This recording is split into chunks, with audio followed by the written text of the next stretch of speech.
Hey everybody, and welcome to the Good Buddies Anime Review. I am your good buddy Brandon. And I am your good buddy Roger. And we're mixing it up this time. Yeah, we're doing something a little different. Something that we might try to make a tradition of like the mid-seasons of anime going forward.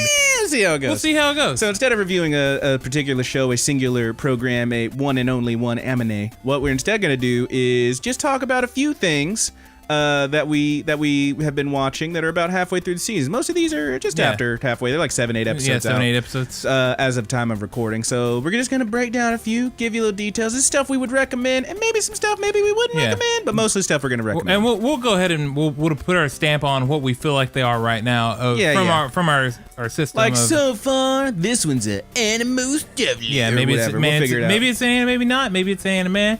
I don't think we'd be picking anything that isn't at least anime or above. Yeah, man. But this is all stuff that we have at least watched the first 6 episodes of, and we're gonna start right now. Roger, what do you want to talk about? Let's go into The Promised Neverland. You want to start with the one that we can't talk too much about because of big old spoilers. Might as well get over what we can. Let's get on out of the way. So we got some kiddos. They are in an orphanage. Give me the quick pitch, right? Give me the quick pitch. You got Emma, Ray, and Norman. Your main kids. Who are your 3 main children in this orphanage that is barricaded in by a forest and then walls on the outside of a forest that they are to never leave. Now, typically, when you have something like that, flags start raising, and there are going to be obvious flags in this. This anime is a suspense horror anime involving these children in this orphanage. Now, at certain points, the children get adopted, never to be seen or heard from again. Now, what happens to them, I can't tell you. I would prefer that you watch the first. You should episode. really watch at least the first episode, and see what you think about it after that. But as we progress, we get new housemates, like house attendants and stuff in there that are trying to hamper these children's plans as they are trying to escape because they discover what's going on the outside world. Yeah. Or at least their fate of being a part of this orphanage. They discover that, and they don't want any part of it, as you know, I don't think anybody would. Sure. So what's going to happen, I can't tell you there, but it is a very, very well-built and suspenseful show.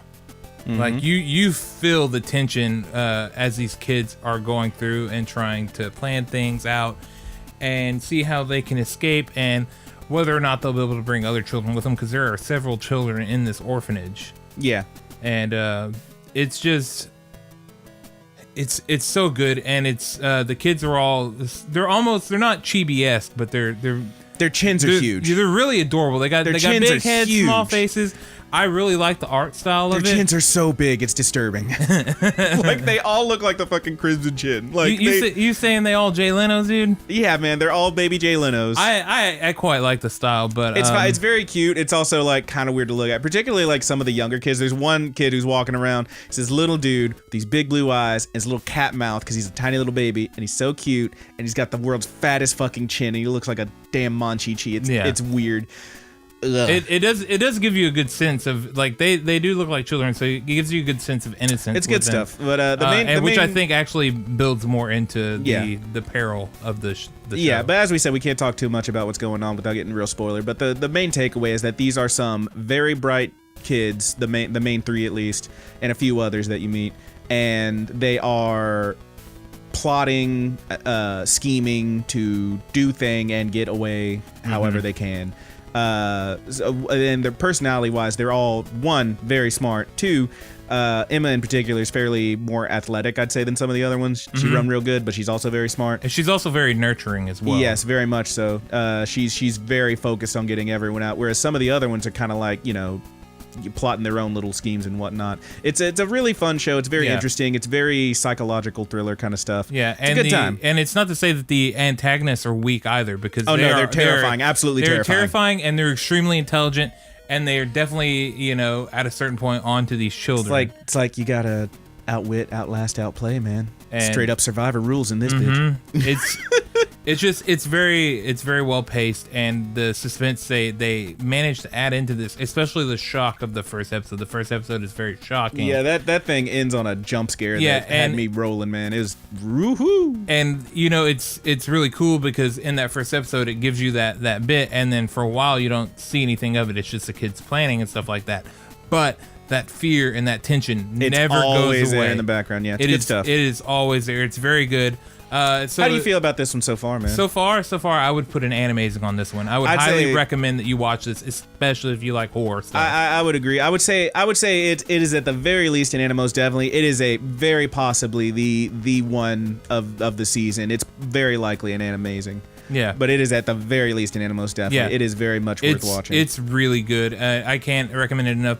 Now, if you don't like things that are very tense or horror, you might pass on it. There are moments of gore. Yeah, you can say, and it's not too crazy with it, at least not yet. So yeah. At this point, I mean, I couldn't recommend it. If you like something a little more adult, a little more that's going to keep you on the edge of your seat. This is definitely something that you should watch. It's good stuff, man. What do you want to talk about next, big boy? Let's go into something that is a little more violent. Let's talk about Dororo. That's way too many rows. Dororo. Dude, you want to give us the breakdown on this one? I'll give you the quick pitch. So this one involves, let's see, what's the right way to say it? I'll just say it involves a wandering samurai named Hyakimaru, you find out, who has been, one way or the other, you find out pretty early in the show, has been cursed by several demons who have taken parts of his body as he was being born. As a little baby fetus, he was just a little fucking skeleton baby who had no organs or anything. Yeah. And somehow survived because magic and shit. He was weird looking. He looked like a little nubby Colossus Titan. It's weird. Yeah, it's really, you could see some muscle in there. It was freaky deaky. But basically, this person has now through both magic and prosthesis has grown, is a full adult, and is going around hunting these demons because every time one of these demons dies, our guy gets a piece of him back. So he's got no arms. He's got prosthetic arms that have swords in them. And when he kills something, oh man, my leg grew back. Wild. Like that kind of thing. It's a very interesting show, a very violent show. And he's joined on this journey by a little character named Dororo, the titular character, who is kind of a street kid, kind of a, gets accosted in the first episode for being a thief, I believe. Real little tough guy who is following him around because, man, this guy's cool. And they make, he's basically following him around even though this guy can't talk because he ain't got a voice either. He can't smell, he can't hear, he can't see, he can't do anything. He's his mouthpiece. Yeah, pretty much. And that's basically the show. They're going around meeting people. There's a lot of there's several kind of one-off stories within this one each episode. Some episodes have a two-parter where you get a little bit more of it, but it's all the overarching story is just this person killing demons and getting their body parts back, and it is pretty rad. I kind of love it. It is at times very violent. There's a bit at the end of the first episode that, while not particularly violent, is fairly gruesome because you see the fucker's skin grow back. And it's pretty good stuff, man. I'm really enjoying it.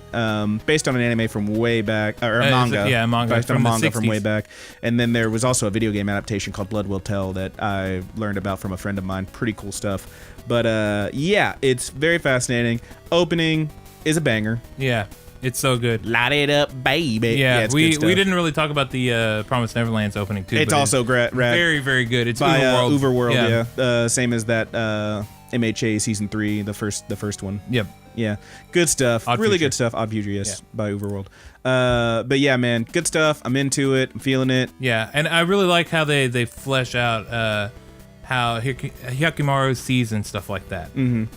Where it's he doesn't have eyes or anything like that. So at least initially, and he senses auras. He's very powerful. He has a strong spirit about him. Yeah. As I think you would have to survive in a world with having no skin, no arms, no legs, no nose, no nothing. Literally no nothing. Yeah. That's still kind of, it's, I've said it before, when we talked about this in the ramble, it is one of those things that I'm kind of like, yeah, you're gonna have to suspend your disbelief. You definitely got to, and it's one of those that and it's worth it if you do. Yeah.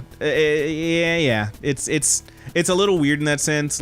Parts of it are kind of like, okay, well that makes literally no sense. But it's a cartoon, and it's I think it's fair to mention that the source material is fairly more lighthearted and cartoonish than well, it was still fairly violent, but it was in a very cartoony style, which is one reason that it didn't it wasn't as big a hit when it came out, but it gained a cult following and then was adapted and whatnot into different media. This is a super from what I understand, it's a darker take on the series. Yes. And it's also not the full, because this one starts with him having already beaten so many demons. There's 12 left, I think, or so, I think is the way it's set up. Because 12 episodes, but yeah, it's pretty good stuff, man. I'm really enjoying it. Fun show. I like it a lot. I think it's pretty sweet. So I would stick that as for sure a good mid Animos definitely now. Yeah, it's an Animos definitely for me. We'll see how it shakes out, but I'm into it. If you don't like violence and any violent anime, this is not going to be for you. But there is a cool story there. There are cool characters. I love. I've been on the record to say that I like the more silent characters too. And I really like, because I like the way that different artists find a way and different writers find a way to animate them, to make them not just animated in the show, but how they become their personality. They manage to flesh out and how they make it from place to place. And in this one, it's done very well. And speaking of animation, it's very smooth, particularly in these fight scenes. Oh man, it is flowing and rad. I mean, my dude is jumping around, slashing at motherfuckers. If you're a big fan of Samurai Champloo or Rurouni Kenshin, stuff like that, some good fights in here. Yes, you're going to enjoy this anime, and it's definitely something that you should check out. So action packed. So yeah, it's definitely one that I'm happy to highlight. Let's go into our final anime for this episode, and this is one that we've talked about in the ramble a whole lot. Oh God. And I know Brandon is dying to talk about this one. It is Domestic Girlfriend. It might be. I would say that this is probably shocker of the season. Yeah, I don't think anybody put any stock into this one. I certainly didn't, and I came out liking it way more. Yeah, it is a straight up melodrama. Our guy, what's the name? Our main guy. Our main character is Natsuo Fuji. Fuji, yeah. So our boy here.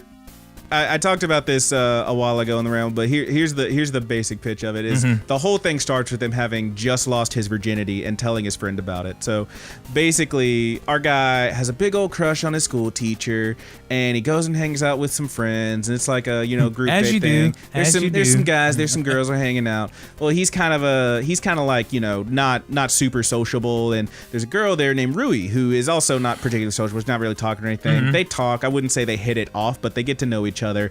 She asks him, "Hey, do you want to get out of here?" They go back to her place, and she's like, "Hey, do you want to bone?" Yeah.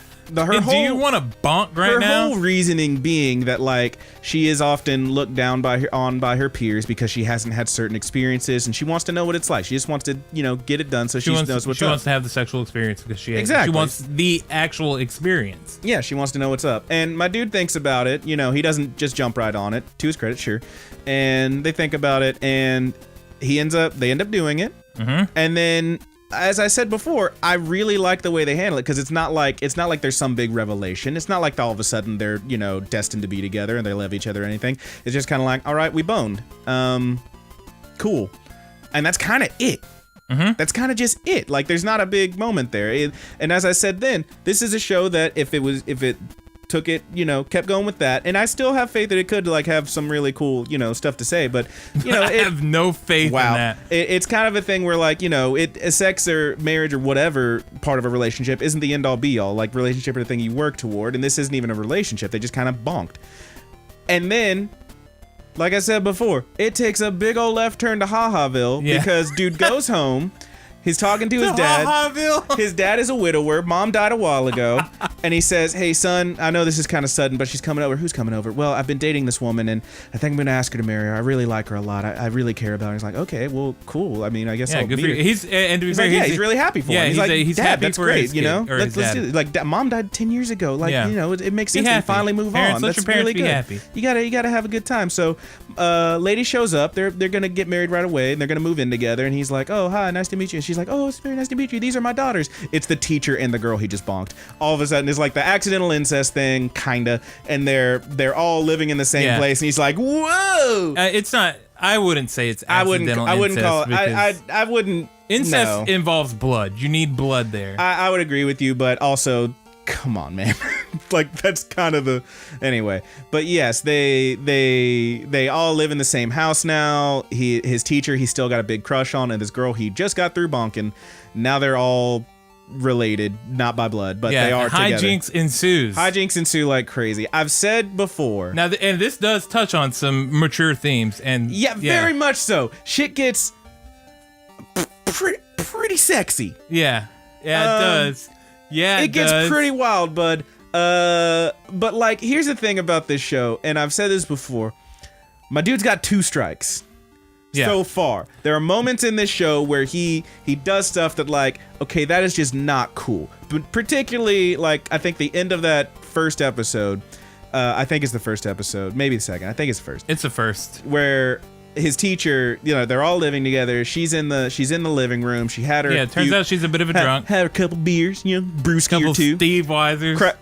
Crushing some bros with the brews. Backwards. But she passes out on the couch, and my dude is like, they're all alone in the living room, and he kind of goes for the kiss. And it's like, dude, this is super not cool. She's unconscious. That's non-consensual. To be fair, and I know that this, I'm not going to defend it. Oh, don't you dare. I'm just going to make it, I'm going to tell it how it is a little more. It's not as cut and dry as that. There is dialogue there. It's not like he's just sitting there and then goes in for a kiss. There is dialogue there. Yeah, he's thinking, oh man, I really want to do this. That's what he says to him. He's like, oh, if I could just have a kiss. Like, that's still, none of that makes it okay. This is not cool. Oh, this is a thing you don't do. But it ends up not happening because like boys will be boys. How dare you? How dare you, you fucker?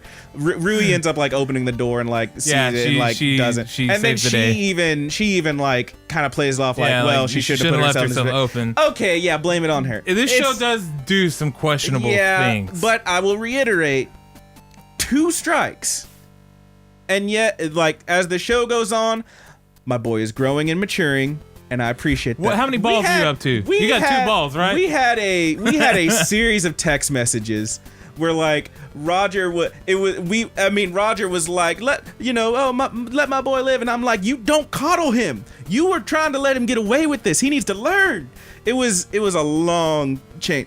Anyway, yes. Brandon and I have very different opinions on when adulthood and childhood stops.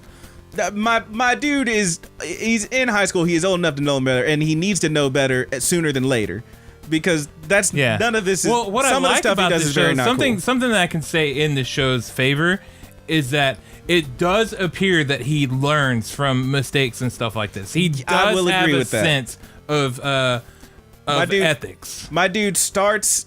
He goes to fuck up, and he does fuck up. He fucks up quite a bit, but he fucks up a few times. But it's gone from, okay, this is just not okay. You're trying to like kiss someone when they're unconscious. None of this is cool.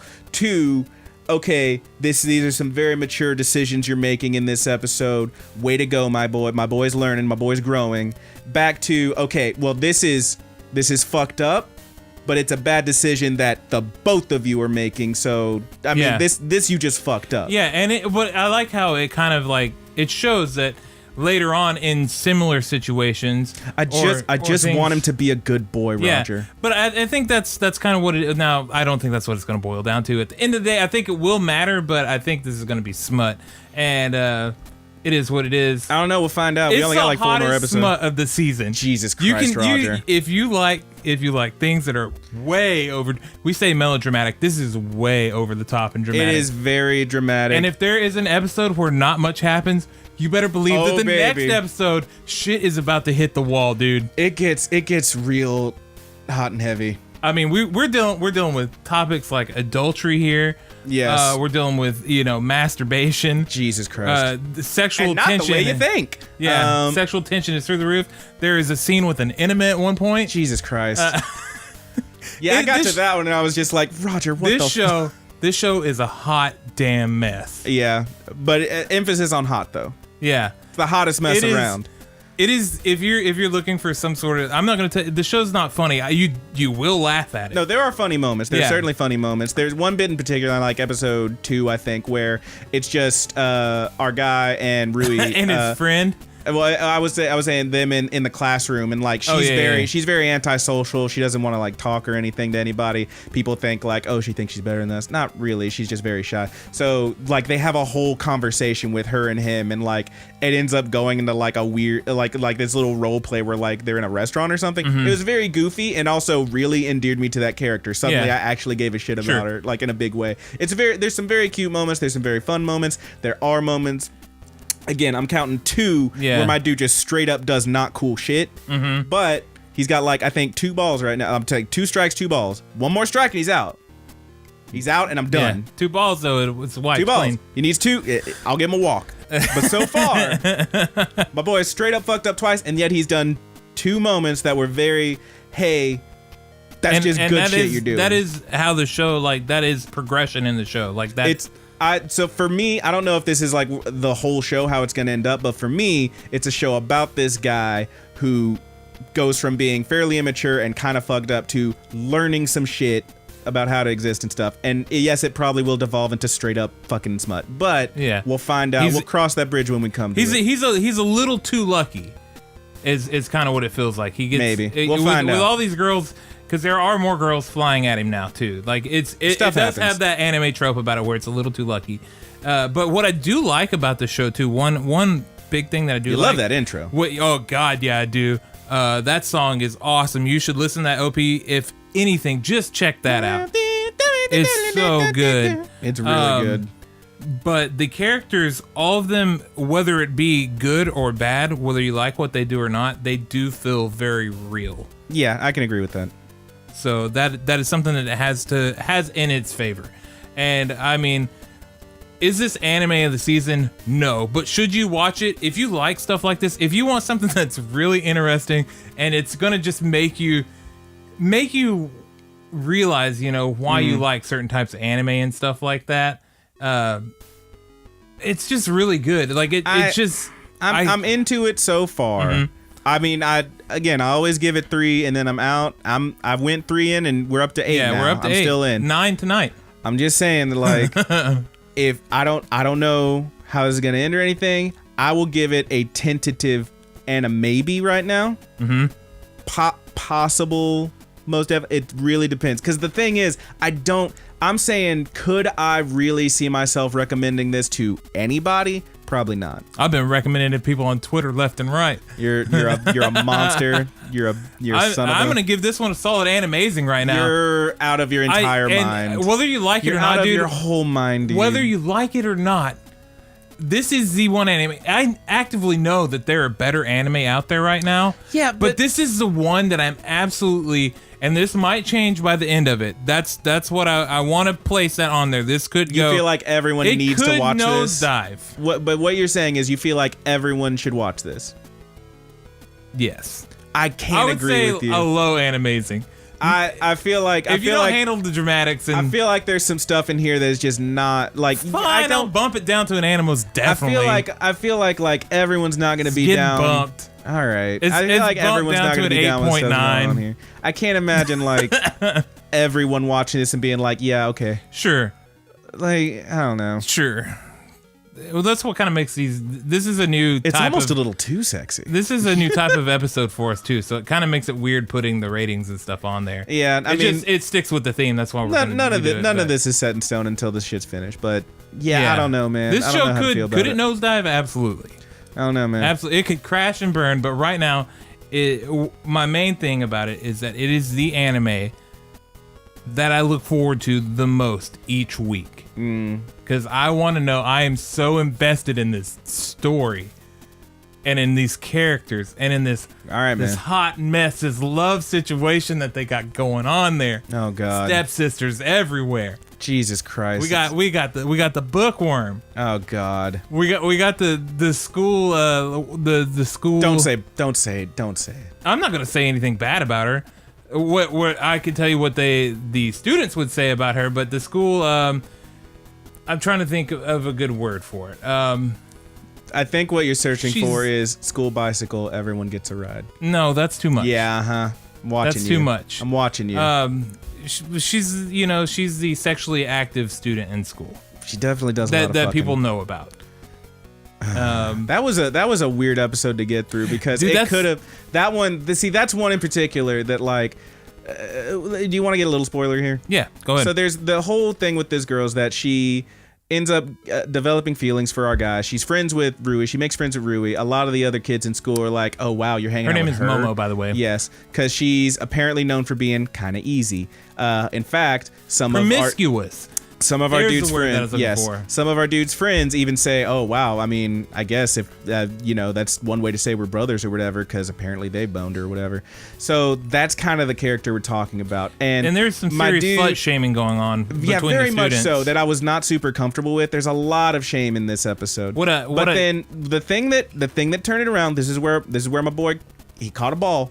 Is that they're at her place, they like almost bone. And then he can't do it because he knows it's not right. He knows that she's just like, trying to get her mind off of other stuff. She's lonely, blah, blah, blah. Her parents aren't around. She's like, but which is like, we can get into tropes and shit, whatever. Yeah. But the whole thing is that she's doing this out of like, she feels like she needs to have someone there. It's a codependent relationship that she's developing. And he realizes what's happening and he stops. He says, "Hey, let me make you some food." So he makes her a nice meal. They sit there and they eat. She actually cries because she's like, "Why are you being so nice?" He's like, "I just want to be friends or whatever." Like they end up like developing a very nice relationship. I liked that. Yeah, I thought it was good. I liked how that one ended. I didn't like the ride there for the most part, but I liked how we got it. And the ride there was uncomfortable. Very uncomfortable. That's something that I can give this show is that it's realistic. That is how it is in high school. No, yeah, I mean, you're not wrong. At least it was for me. You're not wrong. I remember that shit all too well. And I'm sure that we probably have some listeners that are in high school or recently out of high school that maybe they can relate to. And it is stuff that's wrong. You see it, and you're not supposed to feel comfortable when somebody's slut shaming somebody because it's not right. Yeah. It's not right to do, but it does happen, and they do show it. That this show gives you the whole nasty look at certain things. Yeah.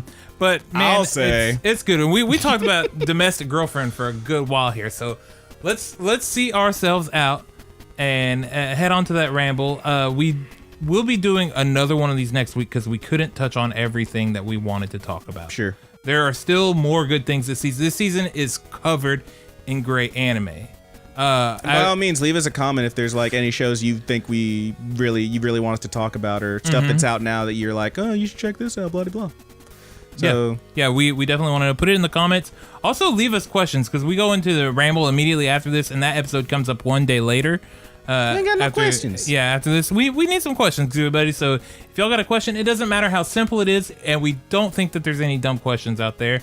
If you got a question you just want to ask about us and then like how we go through life on certain things or whatever. Yeah, man. How we might relate to it. Just send us in some questions so we can answer them in our ramble. If you're listening to audio podcast, you can email them to us. All those links are in the description below if you're on YouTube.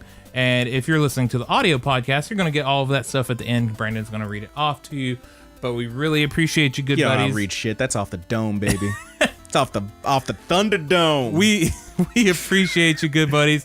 Thanks again for helping us achieve 1,000 subscribers. Love ya. We do have some really cool stuff coming up, and there will be announcements for that on the channel as well, and probably on next week's podcast. So stick with us, and we'll see you next time. Goodbye.